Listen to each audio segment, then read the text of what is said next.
우리 시간 요한계시록 말씀 한 번 더 읽고 말씀 시작하도록 하겠습니다. 우리 2장 8절부터 11절 말씀입니다. 같이 읽겠습니다. 시작. 서머나 교회의 사자에게 편지하라. 처음이며 마지막이요 죽었다가 살아나신 이가 이르시되 내가 내 환난과 궁핍을 알거니와 실상은 내가 부여한 자니라. 자칭 유대인이라 하는 자들의 비방도 알거니와 실상은 유대인이 아니요 사단의 회당이라. 너는 장차 받을 고난을 두려워하지 말라. 볼지어다 마귀가 장차 너희 가운데서 몇 사람을 옥에 던져 시험을 받게 하리니 너희가 10일 동안 환난을 받으리라. 내가 죽도록 충성하라. 그리하면 내가 생명의 관을 내게 주리라. 귀 있는 자는 성령이 교회들에게 하시는 말씀을 들을지어다. 이기는 자는 둘째 사망의 해를 받지 아니하리라. 아멘. 오늘 특별한 주일이었던 것 같습니다. 담임 목사님 부재하는 가운데 저희들이 예배를 하나님 은혜 가운데 잘 진행되었는데요. 오늘 오전에 우리 홍윤기 목사님께서 비포 앤 애프터 설교를 하셨습니다. 제가 많은 은혜를 받는데 한 가지 새롭게 깨달은 것이 있었습니다. 그 누가가 저는 같은 내과 선배인 줄 알았더니 저기 보니까 그 누가님이 비포 앤 애프터 표를 쓰셨더라고요. 그래서 누가 그분이 성형외과 의사일 수도 있겠구나 해서 제가 잠시 충격을 받았습니다. 근데 생각해 보니까 성형외과가 아니라 비만 치료를 하면 비포에부터 쓰니까 하는데요. 어쨌든 누가는 의사라서 그런지 저렇게 아주 홍희 목사님이 정확하게 잘 표현했는데 이렇게 조직적으로 체계적으로 이렇게 계시를 하신 것 같습니다. 어쨌든 저도 비만을 좀 하는데 식욕이 살 빼는 주사의 효능을 이긴다고 하시는 환자분들을 제가 보면 10의 8구는 주사 사용법을 잘 못해서 그런 경우 많이 있습니다. 그래서 잘 확인하시고 잘 모르시면 저한테 오시면 알려드리겠습니다. 근데 홍인희 목사님 지금 너무 좋아 보이세요. 딱 맞습니다. 굳이 주사 사용 안 하셔도 됩니다. 자, 오늘 같이 나눌 설교의 제목이 무엇인지 기억나십니까?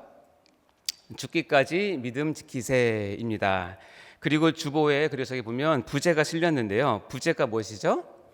어머나 서머나 세대입니다. 이 부제를 설명하면 오늘 어떤 주제로 우리가 설교할지를 아마 단박에 아실 것 같은데요. 자, 어머나 서머나 세대. 자, 어머나는 뭐냐면 어머나 그런 일이 유유유 이것이 이제 어머나입니다. 우리가 살다 보면 환난과 고난을 원치 않게 당하는 경우가 많고 우리가 그런 현실 가운데 있지 않습니까? 근데 서머나 뭐냐면 서머나 교회처럼 끝까지 믿음 지키고 이기세요라고 하면서 그런 환난 가운데 우리에게 주시는 말씀의 기준이 있는데 그것이 오늘 서머나 교회 주신 말씀입니다. 그리고 세에덴 뭐냐면 세에덴 교회는 현대판 서머나 교회입니다. 그것을 깨달으시게 됩니다. 자, 이 아까 표 잠깐 보시겠어요? 이 표에서 가장 중요한 단어는 뭘까요? 어떻게 하셨습니까?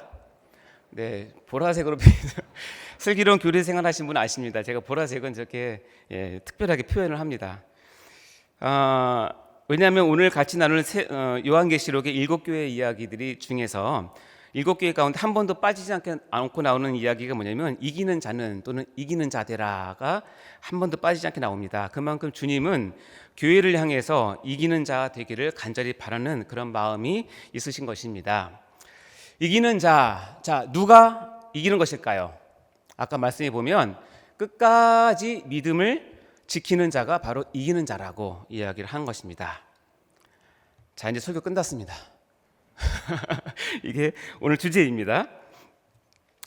자, 우리가 성경 66권 중에서 가장 오해를 많이 받고 있는 성경 그리고 가장 근접하기 어렵고 또 미스터리에서 아리송하다고 하는 성경은 아마 1등으로 뽑으라고 하면 요한계시록일 것입니다. 대부분 힘들어 하시죠.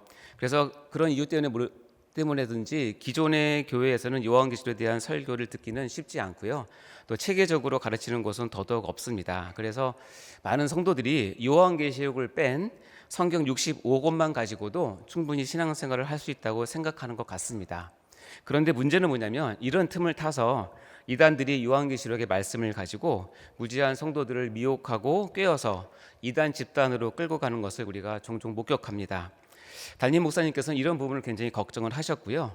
저번에 슬기로운 교리 생활 마지막 종강 때 격려차 오셔서 종말론, 특별히 요한계시록에 대한 어떤 교육과 이런 것들 했으면 좋겠다고 당부의 말씀도 하셨습니다. 어떤 요한계시록은 책 제목부터 오해가 많습니다. 계시가 뭔가, 그리고 요한계시록 하면 떠오르는 이미지는 대부분 666, 용, 바다에서 올라온 짐승, 아마겟돈 전쟁, 휴거 이런 것들 때문에 상당히 또 무섭고 어두운 이미지를 많이 갖고 있는 것도 사실입니다. 그러나 그렇지는 않습니다. 사도 요한이 반모섬에 유배되었을 때 천사가 알려준 계시를 기록하면서 맨 처음 문장에 이 요한계시록을 기록한 분명한 목적과 진리의 내용을 밝힙니다. 그것이 바로 요한계시록 1장 1절 말씀인데요. 읽어보겠습니다. 시작. 예수 그리스도의 계시라. 이는 하나님이 그에게 주사 반드시 속히 일어날 일들을 그 종들에게 보이시려고 그의 천사를 그 종 요한에게 보내어 알게 하신 것이라. 자, 한마디로 얘기하면 요한계시록은 예수 그리스도의 계시라는 것입니다.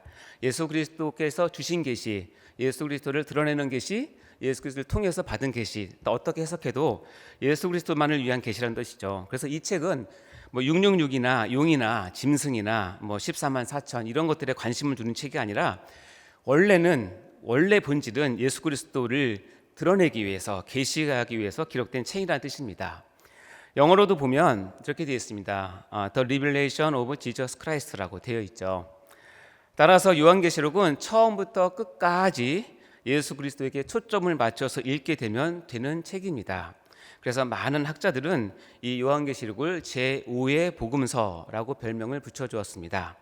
여러분 알겠지만 마태, 마가, 누가, 요한이라고 하는 이 네 개의 복음서는 예수님을 잘 드러내죠. 그러나 초림의 예수님을 가장 잘 계시한 책입니다. 그러나 요한계시록은 또 한 측면인 재림의 예수를 기록한 다섯 번째 복음서 역할을 한다고 보고 있는 것입니다. 그리고 금방 읽었지만 계시라는 단어가 단수로 되어 있다는 것에 우리가 유념을 해야 됩니다. 요한계시록은 이 계시 저 계시, 이 이야기 저 얘기, 재밌는 이야기 그런 얘기를 기록한 책이 아니라 단 한 가지 계시, 유일한 초점이 맞춰진 계시, 단수의 계시를 기록한 것입니다. 그것은 바로 예수 그리스도 오직 한 분에게 초점이 맞춰져 있는 책이라는 뜻입니다. 그래서 우리가 이제 종종 계시록을 읽을 때에는 예수 그리스도께 초점을 맞춰서, 중심을 맞춰서 우리가 보면 되는 것입니다. 다만 우리가 이것을 힘들어하는 이유가 있는데요. 뭐냐면 여기에 나온 단어나 상황이 생소하기 때문에 그렇습니다. 이유는 뭐냐면 그 당시가 엄청난 기독교 박해 시기였기 때문에 묵시문학이라는 독특한 형태로 기록이 되어 있어서 우리 입장에서는 단번에 이것을 알아보기는 쉽지 않습니다. 자, 그러면 이 요한계시록은 누구를 위해서 쓰여진 책일까요? 독특하게도 요한계시록은 묵시문학이기도 하지만 동시에 이것은 편지글, 즉 서신서이기도 합니다. 그렇기 때문에 이 요한계시록은 수신자가 있는 것이죠. 요한계시록 1장 11절 말씀 읽어볼까요? 시작. 이르되 내가 보는 것을 두루마리에 써서 에베소, 서머나, 버가모, 두아디라, 사데, 빌라델비아, 라우디게아 등 7교회에 보내라 하시기로. 자, 여기에 말씀처럼 7교회에게 요한계시록을 이 편지를 서서 돌려보내면서 서로 회람하도록 할 목적으로 이 책이 기록된 것입니다. 그래서 7교회가 이렇게 등장하게 되는 것이죠. 초반에. 그래서 계시록의 7교회의 이야기는 어떻게 보면 요한계시록의 주된 배경이 되기 때문에 이거에 대한 이해는 계시록 전체를 이해하는 데 도움이 많이 됩니다. 먼저 잠깐 보시면, 지도를 보시면 저렇게 되어 있습니다. 저 부분은 이제 소아시아라고 해서 여기 보면 반모섬이라고 표시된 것이 지금 사도 요한이 유배되어 있는 곳이고, 그 바다 건너편이 에베소이고, 그래서 쭉 돌아가면서 서머나, 버가모, 두아디라, 사데, 빌라델비아, 라우디게아 이렇게 되어 있습니다. 그리고 이것은 자세히 보면 시계 방향으로 이 서신서가 돌아가게 되어 있는데요.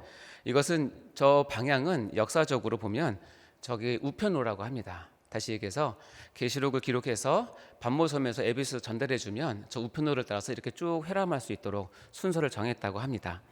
근데 제가 청년 때는 저 교회를 어떻게 해석했냐면 어떻게 세대주의적 해석이라고 해서 이 교회는 어느 시대를 이 교회는 또 어느 시대를 위해서 역사를 이렇게 7개로 나누어서 이렇게 설명을 했는데 여러분 신기하다고 다 진리는 아닌 것입니다. 이 이유는 저 순서대로 회람을 해라 이런 뜻입니다. 어쨌든 위치를 이렇게 보시면 아시겠죠. 자, 이다음부터 중요한 건 뭐냐면 우리가 요한계시록에 들어가기 위해서는 요한계시록의 배경을 아는 것이 참 중요한데요. 우리가 한 성경을 깊이 이해하기 위해서는 이 성경이 쓰여진 당시에 문화적인 또는 정치적인 종교적인 사회적인 배경을 어느 정도 알면 성경이 굉장히 깊이가 있고 특히 하나님의 뜻이 무엇인지를 풍성하게 이해할 수 있는 이점이 있습니다. 특별히 이 요한계시록은 이 배경을 이해해야 이 교회에 보낸 편지글 가운데 어떤 말씀을 하나님께서 하고 싶으신지를 우리가 깊이 깨달을 수 있고요. 그래서 초대교회 상황에 대해서 우리가 어느 정도 알고 있어야 됩니다. 제가 잠깐 설명을 드린다면 이렇습니다. 사도 요한이 반모섬에 유배에 갔을 때는 AD 95년에서 96년 경으로 추정하고 있습니다. 이때 로마의 황제는 누구냐면 도미티안 황제이고요. 로마 제국의 11번째 황제인데요. 이 로마 제국에서 10대 박해가 있는데 10대 박해 중에서 가장 으뜸으로 치는 박해가 이 도미티안 박해입니다. 우리는 모두 네로 박해가 극심하다고 얘기했지만 네로 박해는 실은 로마시 주변에만 있었고, 그러나 이 도미티안 박해는 로마시 주변이 아니라 로마 제국 전체에 체계적이고 행정적이고 정치적으로 강력하게 했던 박해입니다. 왜냐하면 이 도미티안 황제는 어떻게 자기를 얘기했냐면 이렇게 얘기합니다. 나는 사람이 아닙니다. 나는 신입니다라고 자기를 소개를 해요. 미쳤죠? 그래서 자기를 부를 때 황제여 시저라고 부르면 죽입니다. 어떻게 불러야 되냐면 나의 주, 아까 볼까요? 나의 주, 나의 하나님. 황제를 보면서 우리 하나님, 우리 주라고 불러야지만 호칭이 되는 겁니다. 왜냐하면 나는 인간이 아니라 신이기 때문에.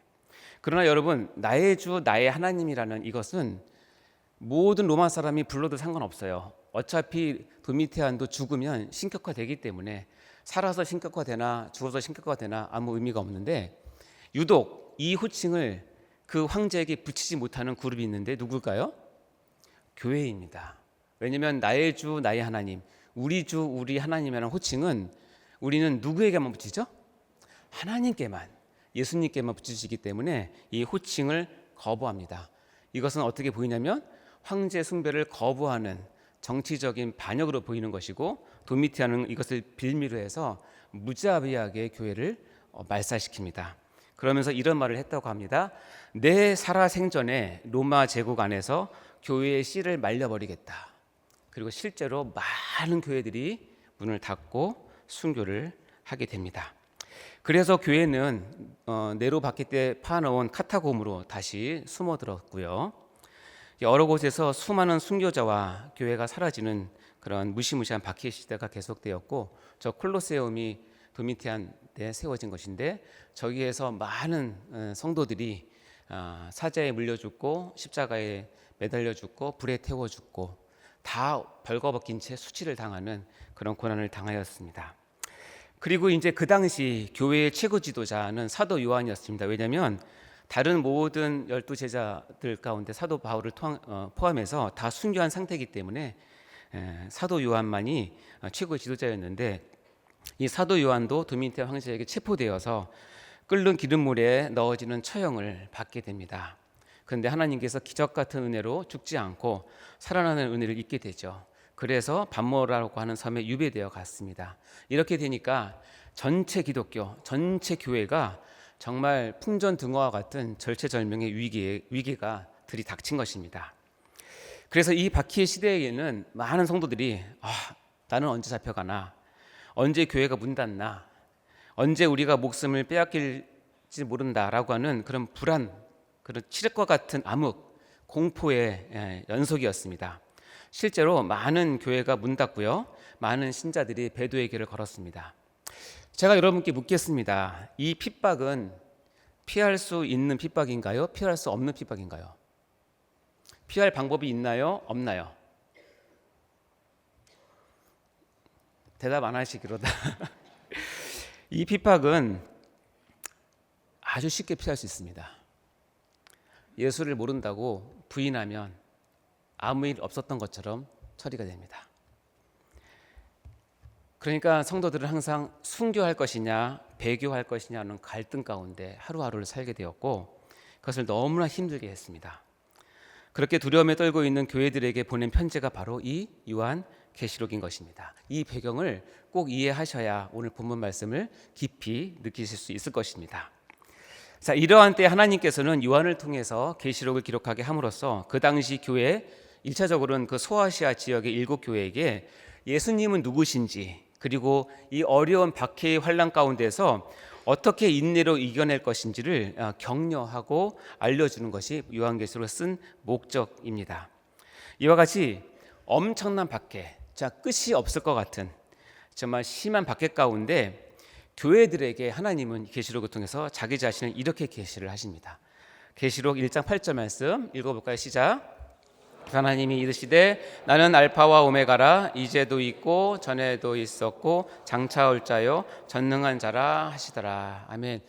여러분이 정말 죽을 것 같은 환란이 있는데 이 말씀을 읽으면 위로가 되십니까?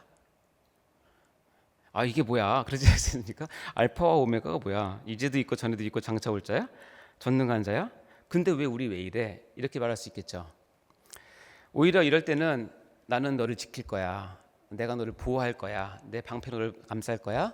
도미티언 내가 반드시 처단할 거야. 뭐 이렇게 좀 구체적이고 상황적인 것들을 하시면 좋은데 알파와 오메가 이제도 계시고 전에도 있었고 장차 올 자 전능한 자라고 자기 자신을 계시함으로 이 편지를 읽는 성도들이 엄청난 큰 위로와 힘을 얻었다는 거예요. 이유는 뭐냐면 첫 번째 알파와 오메가라는 뜻은 뭐냐면 내가 시작이고 내가 끝이라는 뜻입니다. 다시 얘기해서 이 박해 끝이 없을 것 같지?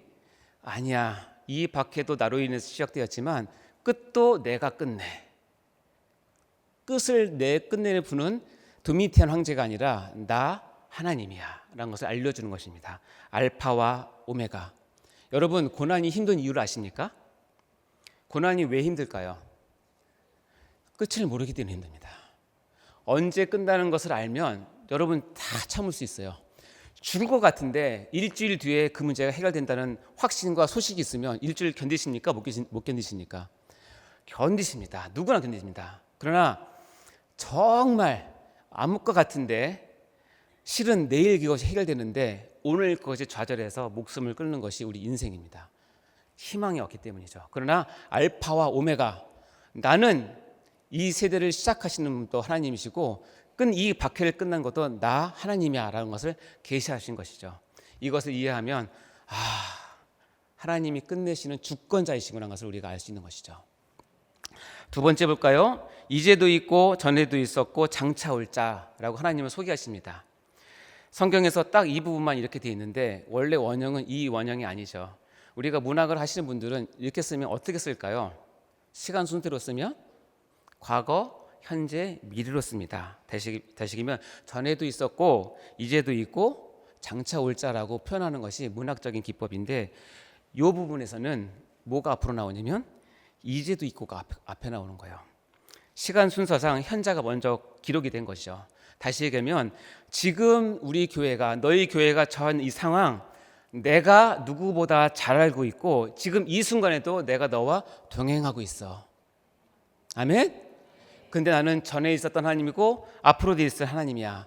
하나님이 통치자야 라는 것을 알려주는 말씀입니다. 세 번째 전능한 자라고 자기를 소개하십니다. 전능이 뭡니까 여러분? 능력이 많은 게 전능입니까?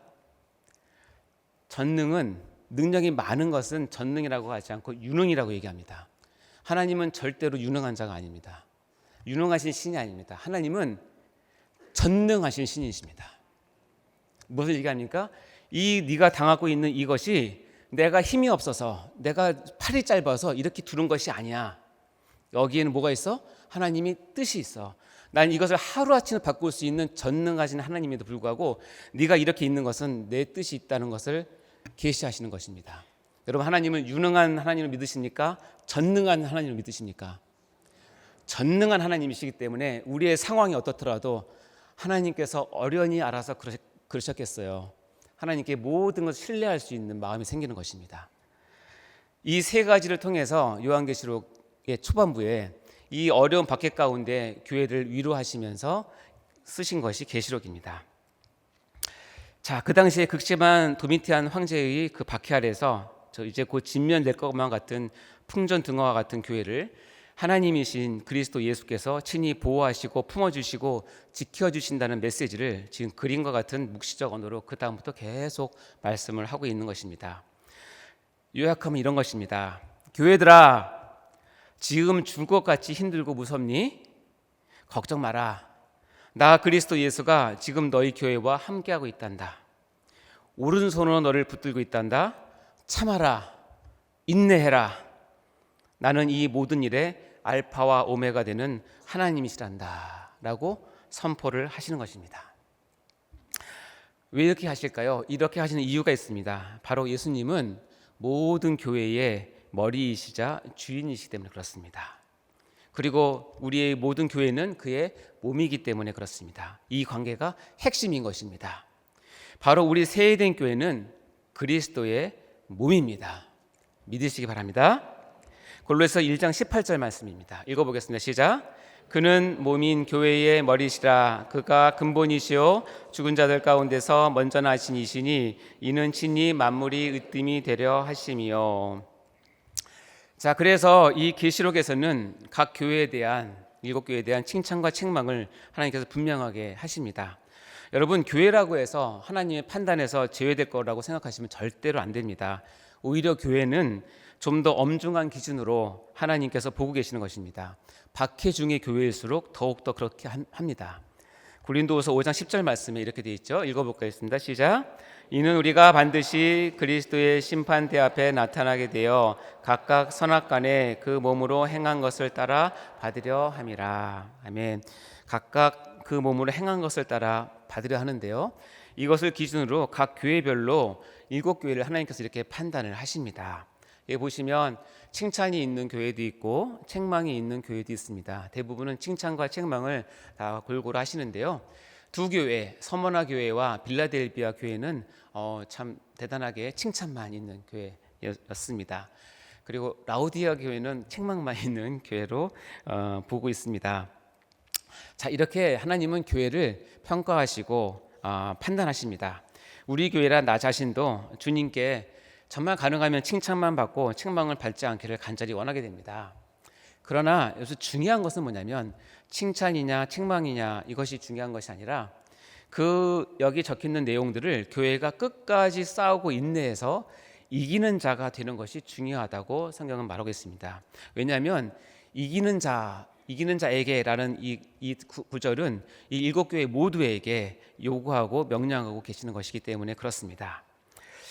교회는 모두 예수 그리스도께서 주인이시고요. 당신의 몸된 교회로서 친히 주님께서 돌보시고 계신 교회라는 것을 우리가 잊지 말아야 합니다. 잘하는 교회에 대해서는 하나님께서 얼마나 기뻐하시겠습니까? 반면에 책망이 크게 있는 교회에 대해서는 주님께서 얼마나 마음이 아프시겠습니까? 우리는 이것을 알아야 합니다. 그래서 우리가 하나님의 시선으로 우리는 나 자신을 그리고 내 부서를 그리고 세회된 교회를 한국교회를 그리고 세계교회를 품을 줄 알아야 하는 것입니다. 이것이 바로 예수 그리스도의 마음을 품고 교회를 섬기는 첫 출발이 되는 것입니다. 자, 오늘은 그 중에서 아까 봤던 요한계시록 7교회 이야기 중에서 두 번째로 소개되었던 서머나 교회를 같이 한번 살펴보도록 하겠습니다. 자, 이 서머나 교회는 아까 봤지만 뒤에 나오는 빌라델비아 교회와 함께 책망은 없고 참 칭찬만 있는 참으로 귀한 교회이기도 합니다. 여러분도 칭찬만 받는 교회가 되고 싶으시죠? 아멘? 네. 자, 서머나를 소개해드리도록 하겠습니다. 서머나는 지도에서 보시면 에베소에서 북쪽으로 한 56km 지점에 위치하고 있는 항구 도시인데요. 상당한 번영을 누렸던 도시였습니다. 그리고 이곳에 언제 교회가 설립되었는지는 정확히 알려진 바는 없지만 폴리갑의 전기와 같은 문헌에 의하면 사도 바울이 저 밑에 에베소 교회에서 2년 6개월 동안 사역을 하거든요. 그때 서머나로 건너와서 교회를 개척한 것으로 우리가 보고 있습니다. 좀 특이한 역사가 있는데요. AD 70년에 로마의 디도 장군에 의해서 예루살렘이 완전히 회파가 되고 함락이 되죠. 이때 디아스포라라고 하는 유대인들이 전 세계에 흩어지게 되고요. 특별히 소아시아 여러 도시에 많이 갔는데 특별히 이 서머나 지역에 대거 이주해 왔다고 하고요. 유대인들이 모이면 회당을 짓게 되는데 다른 도시들은 한 도시당 한 개나 두 개 정도 회당인데 여기는 사람들이 많아서 수개의 회당, 즉 시나고게를 설립하였다고 합니다. 근데 역사적으로 보면 이 서머나 지역의 이 유대인들은 좀 과격했고요. 유대교의 원리주의적인 그런 원칙에 따라서 철저히 율법을 따르는 자들이었다고 합니다. 그래서 그들은 교회의 그리스도인들을 엄청 싫어했고 실제로 도미티안 황제 이 박해를 이끌던 로마 정부와 협작을 해서 서머나 교회를 심하게 핍박했다고 합니다. 오늘 읽은 본문 내용 가운데 그런 본문의 내용이 언급되어 있죠. 그래서 서머나 교회는 계시록에 나온 7교회 중에서 가장 심한 박해를 받은 것으로 우리가 평가되고 있습니다. 그런데 이런 서머나 교회는 예수님께 칭찬만 받은 귀한 교회의 모습을 우리에게 보여주고 있는 것입니다. 그것이 무엇일까요? 궁금하십니까? 이 서머나 교회의 모습을 우리 새해된 교회도 반드시 갖기를 간절히 소원합니다. 자, 오늘 본문 말씀은 총 4개의 절로 되어 있는데요. 한 절 한 절 보면서 풀어가는 방식으로 설교를 진행하도록 하겠습니다. 요한계시록 2장 8절 말씀 첫 절인데요. 읽어보겠습니다. 시작. 서머나 교회의 사자에게 편지하라. 처음이며 마지막이요 죽었다가 살아나신 이가 이르시되. 이 7개의 편지를 보면 각 교회의 첫 구절에는 예수님께서 자기 자신을 교회에 이렇게 소개하는 것을 이렇게 구절이 나오는데 그것만 잘 보면 이 교회가 칭찬받을 교회인지 책망거리가 있는지 아니면 그 교회의 상황이 어떤지를 대략 이렇게 짐작을 할 수 있습니다. 근데 여기서는 서머나 교회의 사자, 즉 서머나 교회 성도들에게 편지를 보내면서 예수님은 자기 자신을 처음이요 마지막이요 죽었다가 살아나신 이라고 소개를 하고 있습니다. 우리가 앞에서 봤듯이 처음과 마지막, 즉 알파와 오메가라고 자신을 계시하는 것은 그만큼 이 서머나 교회가 앞으로 알 수 없는 엄청난 박해 가운데 있었다는 것을 우리가 알 수 있죠. 오죽했으면 예수님은 자기 스스로를 죽었다가 살아나시니 라고 소개했겠습니까? 그러니까 너희도 죽었다가 살아난 정도로 어려운 가운데 있는 것을 염두에 두고 예수님은 자기 자신을 소개하십니다. 자, 언제 끝날지 모르는 박해가 계속되는 이 삶의 자리에서 주님은 처음이며 마지막이며 죽었다가 살아나신 승리의 이름으로 오신다는 것입니다. 이 이름이 여러분이 예수님을 고백하는 그 이름이 되었으면 좋겠습니다. 요한계시록 2장 9절 두 번째 절인데요. 읽어보겠습니다. 시작. 내가 내 환난과 궁핍을 알거니와 실상은 내가 부요한 자니라. 자칭 유대인이라 하는 자들의 비방도 알거니와 실상은 유대인이 아니오 사단의 회당이라. 서머나 교회는 도미티안 황제의 그 시험 박해 속에서 고통을 받으면서도 특별히 경제적으로 큰 어려움이 있었던 것 같습니다. 성도들은 감옥에 갇히고 폭도들의 공격으로 소유물들을 다 약탈당했기 때문에 그렇습니다. 이것이 교회에 대한 박해는 교회의 궁핍을 가속화시키는 것이 교회의 역사이기도 합니다. 이러한 환난과 궁핍을 예수님은 아신다라고 분명히 말씀하십니다. 그리고 해서 궁핍이라는 단어가 나오는데 이 궁핍이라는 단어는 7교회 모두가 박해를 받았지만 이 서머나 교회에만 나오는 어려움입니다. 궁핍입니다. 그만큼 박해가 심했다고 보여집니다. 그런데 주님이 이 환난과 궁핍을 아신답니다. 그러면서 주님의 시각을 우리에게 알려주십니다. 뭐라고 알려주시냐면 실상은 내가 뭐하다? 부해한 자라고 하십니다. 얼마나 감격스럽습니까, 여러분? 우리 새해된 교회에도 주님을 위해 궁핍해짐을 두려워하지 않고 주님을 섬기며 주님 앞에 부유하고 싶은 사람들이 많이 있습니다. 너무나 감사합니다. 자, 여러분은 어떤 것을 원하십니까? 여러분과 환난과 궁핍 가운데 있지만 실상은 하나님 앞에 부유한 자가 되길 원하십니까? 아니면 여러분 부유한 것 같지만 실상은 하나님 보시기에 가난한 자가 되길 원하십니까? 우리는 이 갈림길에 있는 것이죠. 서머나 교회는 환난과 궁핍 가운데서도 하나님께 부유한 교회로 지금 인정이 되고 있는 것입니다. 그러면서도 이러한 박해를 가중시키는 세력을 주님께서 폭로하십니다. 그것은 바로 자칭 유대인이라고 하는 실상은 뭐예요? 사단의 회당, 시나고그로 되어 있죠. 아까 유대인의 회당이 그렇습니다. 이 역사적 배경은 이렇습니다.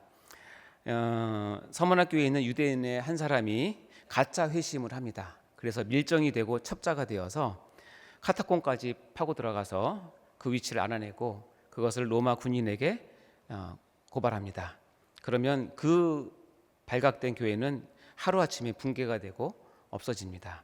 이것이 역사적 사건입니다. 그래서 하나님은 그 자칭 유대인이라는 사람들의 모임, 그것을 사탄의 회당이라고 칭하는 것입니다. 세 번째 구절입니다. 요한계시록 2장 10절 말씀인데요. 읽어보겠습니다. 시작. 너는 장차 받을 고난을 두려워하지 말라. 볼지어다 마귀가 장차 너희 가운데 몇 사람을 오게 던져 시험을 받게 하리니 너희가 10일 동안 환난을 받으리라. 내가 죽도록 충성하라. 그리하면 내가 생명의 관을 내게 주리라. 자, 여기서 보면 너는 장차 받을 고난을 두려워하지 말라. 근데 참으로 이상합니다. 주님께서 지금 우리의 즉 서머나교회의 환난과 궁핍을 다 아신다고 해놓고서 그 다음 절에는 장차 있을 고난을 말씀하십니다. 아이러니하죠. 이처럼 주님의 위로가 모든 것의 흐름을 당장 바꾸는 것은 아닙니다. 그러나 왜 이렇게 고난을 받는지, 왜 이렇게 궁핍 가운데 있는지, 왜 순교를 하나님께서 허락하시는지는 요한계시록에 가면 아주 하나님의 뜻을 정확하게 표현하십니다. 시간이 되면 언제 그것을 같이 나눴으면 좋겠습니다. 그러면서 볼지어다 마귀가 장차 너희 가운데 몇 사람을 오게 던져 시험을 받게 하리라 라고 합니다. 자, 이 서머나 교회 입장에서 보면 지금 누가 박해를 합니까? 드러나는 것은 뭐냐면 로마의 군인입니다. 그리고 도미티안 황제입니다. 그러나 이 본문에서는 누가 한다고 그랬죠? 본문 잠깐 볼까요? 마귀가 이런 일을 하는 주범이라고 분명히 말씀하고 계십니다. 마귀는 지금 로마 제국의 권세를 이용해서 황제와 로마 군인을 앞세워서 지금 주님의 교회를 정면으로 공격하고 박해를 하고 있는 것입니다. 그러니 여러분, 교회가 싸울 대상은 궁극적으로 누구죠? 마귀입니다. 눈에 보이는 황제나 로마 군인이 아닌 것입니다. 성도들을 옥에 잡아넣는 것은 비록 눈에 보이는 로마 군인이지만 그 배후에는 마귀가 이를 주도하고 있다는 것을 여러분 잊으시면 안 됩니다. 우리의 신앙생활도 이와 마찬가지입니다. 그래서 사도 바울은 이렇게 표현합니다. 에베소 6장 12절 말씀 읽어보겠습니다. 시작. 우리의 씨름은 혈과 육을 상대하는 것이 아니요 통치자들과 권세들과 이 어둠의 세상 주관자들과 하늘에 있는 악의 영들을 대함이라. 우리의 싸움은 혈과 육을 상대하는 것이 아닙니다. 눈에 보이는 것이 아니라 통치자, 권세자들, 어둠의 세상 주관자들, 하늘에 있는 악의 영들을 한마디로 얘기하면 사단, 즉 마귀를 얘기하는 것입니다. 영적인 싸움이 있는 것이죠. 자, 그러면 너희가 10일 동안 환난을 받으리라 라고 얘기를 합니다. 10일 동안은 왜 10일일까요? 이것은 좀 묵시적인 상징의 숫자인데 하나님의 백성을 괴롭히는 악한 세력의 절대 권력을 표현할 때는 이 히브리 개념에서는 7머리와 10뿔을 많이 표현합니다. 특히 10뿔은 악한 세력의 구체적인 세력을 뜻하는 것인데요. 그래서 여기서 10이라고 하는 것은 그 당시 로마 황제의 절대적인 권력이 충만하고 완전하다는 것을 상징합니다. 그러나 동시에 10일 동안만, 즉 한시적인 권력으로 제한된 힘을 갖고 있을 것이라는 것을 얘기한 것이죠. 우리가 아까 봤지만 알파와 오메가가 이것을 주관하시는 것이죠. 하나님께서. 그렇다면 10일 동안이라는 말은 뭐냐면 그 고통이 완전하고 힘들고 극하지만 동시에 제한된 시간이라는 이중적 의미를 함축하고 있는 것입니다. 그래서 너희가 서머나 교회여 너희가 극심한 환난 가운데 있지만 그 끝은 반드시 있게 하리라는 하나님의 섭리를 10일 동안이라고 표현한 것이죠. 그러면서 그 다음 나온 말이 매우 유명한 말이 나옵니다. 그 말이 뭐냐면 내가 죽도록 충성하라 라는 얘기가 나옵니다. 이 구절은 굉장히 유명한 구절이죠.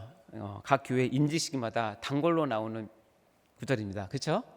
그래서 많은 분들이 이 구절을 어떻게 이해를 하냐면 뭐 틀린 것은 아니지만 야, 죽을 힘을 다해서 충성해라 그렇게 이야기도 하고 좀 세게 얘기하면 뼈 빠지게 사역해라 교회에서 최선으로 섬겨라 라는 등등으로 이 구절을 이해하기도 합니다. 그러나 여기 충성이라고 쓴 단어의 헬라어는 피스토스라고 하는 단어인데요. 물론 여기서처럼 충성 또는 신실함으로 표현되지만 가장 많이 번역되는 것은 믿음으로 표현됩니다.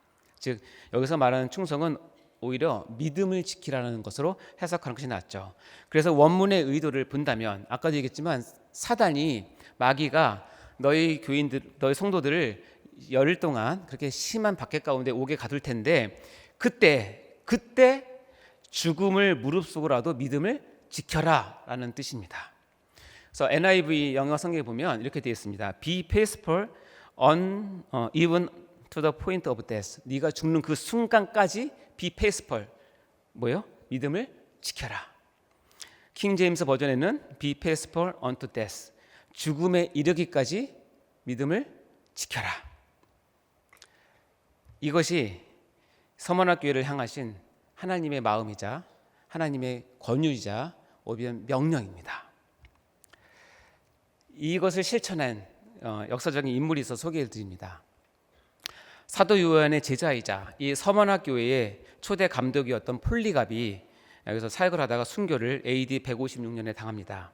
이 말씀을 따라 사역의 현장에서 죽도록 충성한, 즉 죽음에 이르기까지 믿음을 지켜낸 것이죠. 폴리갑은 예수님을 욕하고 자신의 생명을 구하라고 종용하는 자들에게 폴리갑은 이렇게 대답을 했습니다. 내 평생 86년을 주님을 섬겼습니다. 그분은 한 번도 저에게 악한 일을 하신 적이 없습니다. 그런데 제가 어떻게 저를 구원하신 저의 왕을 욕할 수 있습니까? 라고 말하면서 그 회유를 거절했다고 합니다. 그러면서 폴리갑은 화형을 당하는 그 순간에 이런 기도를 하였습니다. 전능하신 주 하나님, 주님께서 저를 이러한 순간에 참여하기에 합당한 자로 여겨주심을 감사합니다. 다른 순교자들과 함께 그리스도의 잔에 참여할 수 있게 하여 주셔서 감사합니다. 이를 위해 당신을 찬양하며 영광을 돌립니다. 아멘. 이 서머나 교회 출신의 폴리갑이 이런 죽도록 충성하라, 즉 죽기까지 믿음을 지키는 본을 보이고 갔던 신앙의 선배입니다. 제가 이 부분을 새벽기도 때 설명을 했는데 같이 인을 나눴는데 한 제보가 들어왔습니다. 여러분 그거 아십니까? 우리 세이덴 교회에도 폴리갑과 같은 분이 계십니다. 여성 폴리갑이신 것 같은데요. 바로 정문성 목사님, 목사님이 아니죠. 권사님이십니다. 제보에 의하면 여러 여자 집사님들이 모인 곳에서 이렇게 말했다고 합니다. 제가 흉내를 잘 못 내지만 여러분 환청을 들으시기 바랍니다. 죽도록 충성해라잉 이것들아. 죽도록 충성해도 안 죽는다 말시. 나를 봐라. 내 나이가 87인데 이렇게 건강하게 살아있잖냐. 하나님이 얼마나 좋으신 분인디. 나는 하나님이 너무너무 좋다. 하나님이 필요하시다면 눈을 빼드리고 손을 잘라드려도 좋다. 들어보셨습니까? 우리 세이덴 교회 폴리갑이 한 분 계십니다. 폴리갑은 본절에 죽도록 충성하라는 이 말씀이 당시 무엇을 의미했는지를 잘 보여주고 실천한 신앙입니다. 즉 죽음을 무릅쓰고라도 죽음에 이르기까지 믿음을 지키라. 이런 자들에게 하나님께서는 생명의 관을 주시겠다고 약속을 하시는 것입니다. 자, 마지막 절입니다. 요한계시록 2장 11절 말씀 같이 읽어보겠습니다. 시작. 귀 있는 자는 성령이 교회들에게 하시는 말씀을 들을지어다. 이기는 자는 둘째 사망의 해를 받지 아니하리라. 이 귀한 서머나 교회에게 보낸 편지의 내용을 이제 여기 보면 교회들에게, 즉 모든 교회에게 공개하고 널리 알릴 것을 명하십니다. 그래서 지금 우리가 이 자리에 모여서 서머나 교회에 보내신 하나님의 이 그리스도의 편지를 우리가 지금 같이 나누고 있는 것이죠. 이렇게 믿음으로 싸워서 승리한 자, 즉 이기는 자에게는 하나님께서 약속한 영원한 약속의 말씀이 주어집니다. 서머나 교회에 이기는 자에게는 무엇이 주어졌냐면 둘째 사망의 해를 받지 않을 것을 약속하십니다. 여러분 둘째 사망이 뭘까요? 자, 둘째 사망이라고 했으니 첫째 사망이 있겠죠. 첫째 사망은 무엇이냐면 그렇습니다. 첫째 사망은 우리가 이 땅에서 맞이하는 모든 육체적인 죽음을 첫째 사망이라고 얘기합니다. 반면에 둘째 사망은 하나님의 은혜와 사랑에서 완전히 단절되어서 영원한 저주 상태로 들어가는 것을 둘째 사망이라고 얘기합니다. 여러분 생각하시기에는 뭐가 더 심각합니까? 첫째 사망이 더 심각합니까? 둘째 사망이 더 심각합니까? 그렇죠. 요한계시록에는 뒤에 보면 이 둘째 사망을 이렇게 표현합니다. 요한계시록 20장 14절 15절 말씀 읽어보겠습니다. 시작. 사망과 음부도 불못에 던져지니 이것은 둘째 사망 곧 불못이라. 누구든지 생명책에 기록되지 못한 자는 불못에 던져지더라. 둘째 사망은 생명책에 기록되지 못한, 즉 하나님의 은혜를 입지 못한 자들이 가야 될 마지막 불못입니다. 지옥을 얘기하는 것이죠. 자, 그 당시에 서문화교회 당시에 많은 성도들은 병이 들어서 칼에 베어서 또는 돌에 맞아서 물에 빠져서 불에 태워져서 죽기까지 했습니다. 특별히 로마 군인들은 이 악랄하고 끔찍한 방법으로 죽음의 공포를 느끼도록 성도들을 첫째 사망으로 위협했습니다. 배교할 것을 말이죠. 그러나 예수님은 이것을 견디고 죽음으로써 믿음을 지킨 자들에게는 첫째 사망보다 수백만 배, 수천만 배 더 무섭고 혹독한 둘째 사망의 해를 받지 않도록 해주겠다는 뜻입니다. 아멘? 한마디로 지옥에 가지 않을 특권을 보장해 주시겠다는 말씀인 것입니다. 요한계시록 20장 6절 말씀 읽어보겠습니다. 시작.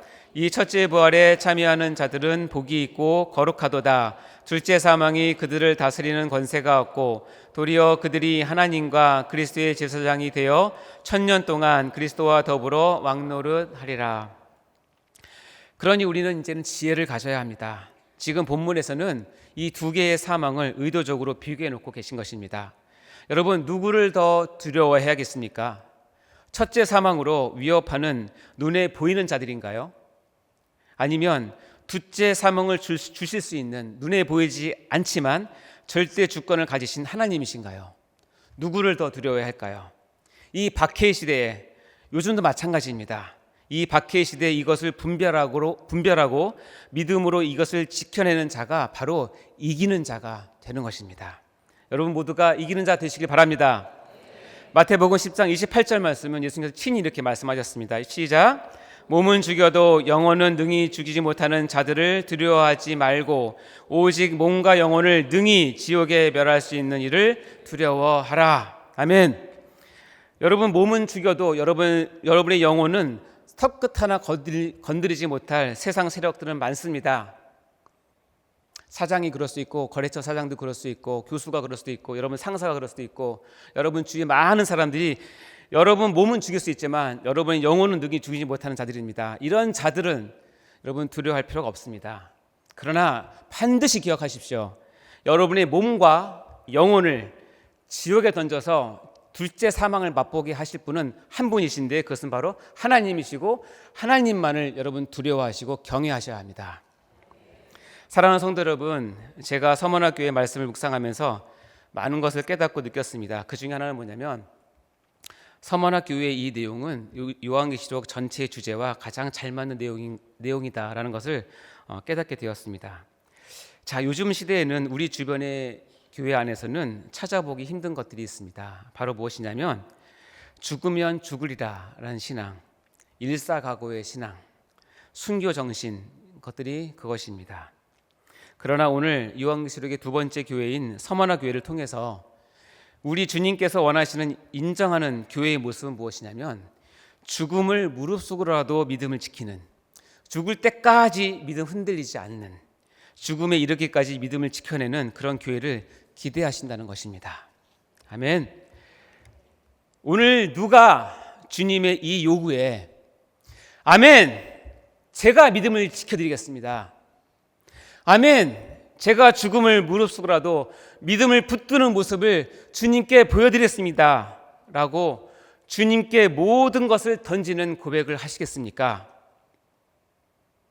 여러분의 고백이 되시기 바랍니다. 지금도 이 패턴은 진행되고 있습니다. 어머나, 이런 일이 얼마나 많습니까? 우리가 현실 가운데 환난과 고난, 이유를 알 수 없는 어두움들이 엄청나게 다가옵니다. 그러나 서문화 교회처럼 끝까지 믿음 지키고 이기십시오. 이것이 말씀의 기준이고 진리의 기준입니다. 그런데 이 세대된 교회는 바로 현대판 서문화 교회입니다. 우리의 소망이 되어야 되고 우리의 목표가 되어야 합니다. 아멘. 여러분 고난 가운데 있습니까? 서문화 교회를 보시면서 내가 세대된 교회에서 믿음을 지켜내리라고 굳게 결심하는 여러분 되시기 바랍니다. 지금 죽을 정도로 아픈데 참고 인내하고 계시는 분이 계십니다. 누구십니까?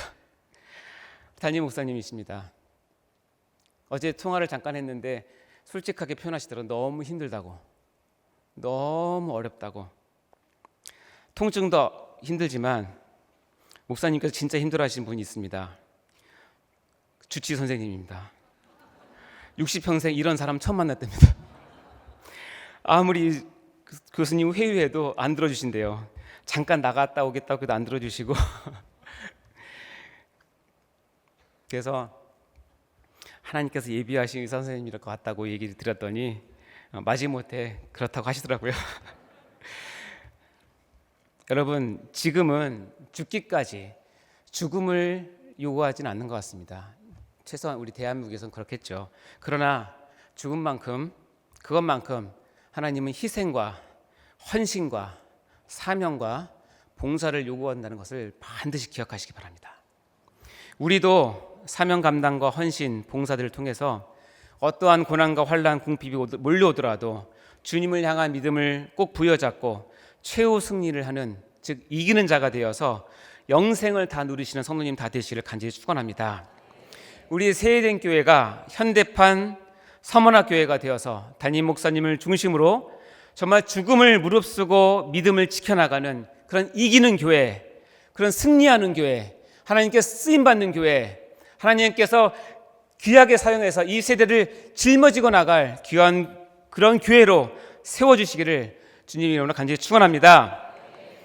우리가 아까 우리 임마누엘 찬양대가 정말 귀한 찬양을 불러드렸는데요, 우리가 같이 그 찬양을 다시 한번 이 말씀을 생각하면서 불러봤으면 좋겠습니다.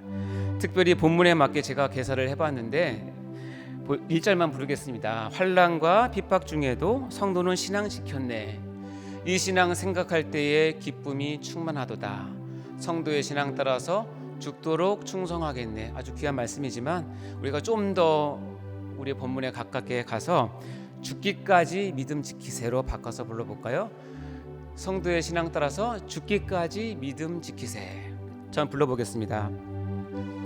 난과 핍박 중에도 성도는 신앙 지켰네. 이 신앙 생각할 때에 기쁨이 충만하도다. 성도의 신앙 따라서 죽기까지 믿음 지키. 한 번 더 하겠습니다. 환난과 핍박 중에도 성도는 신앙 지켰네. 이 신앙 생각할 때에 기쁨이 충만하도다.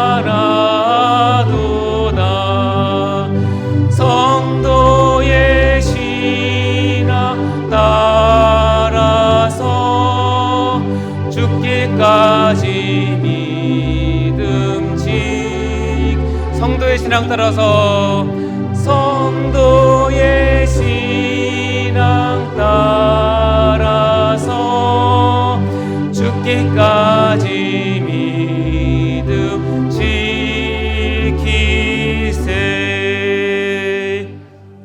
우리 세대의 고백이 되시길 바랍니다. 같이 기도하시겠습니다. 하나님 아버지, 감사합니다. 서만학교회를 향해서 하나님께서 베푸신 이 귀한 말씀을 통하여서 서만학교회가 하나님 앞에 죽기까지 믿음을 지켰던 본을 받아 이 우리 세대인 교회도 하나님 앞에서 죽기까지 믿음을 지켜내는 귀한 이기는 교회가 될 수 있도록 축복하여 주시옵소서.